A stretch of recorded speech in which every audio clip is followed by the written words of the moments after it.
You can imagine the people who work at or have students attending HBCUs are uneasy and scared.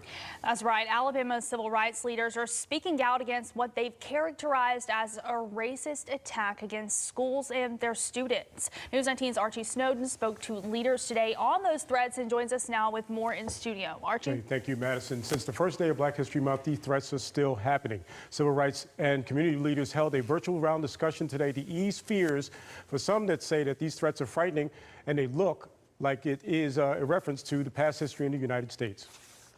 Unfortunately, it is a part of a long legacy. A week after a series of bomb threats against historically black colleges and universities across the United States, Alabama's civil rights leaders are speaking out against what they characterized as racist attacks against the schools and their students. Seeing these re-emerging kinds of tactics are extremely concerning. The bomb threats against Fisk University in Nashville today brings the number of 20 colleges to receive a bomb threat. It's the fourth time for Howard University in the past 2 months. Civil rights leaders say that these acts reminds us that the bomb threats against black learning institutions and houses of worship are deeply rooted in American history and should not be taken lightly.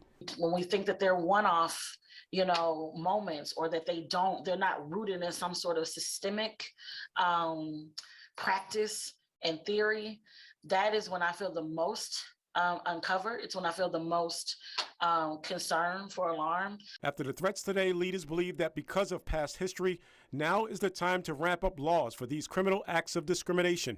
Historically, this is the correct moment to right that wrong, because it's not a quota. It's something that should have happened. Alabama civil rights leaders believe that these threats to American institutions should be a moment to revisit how black history is taught in school.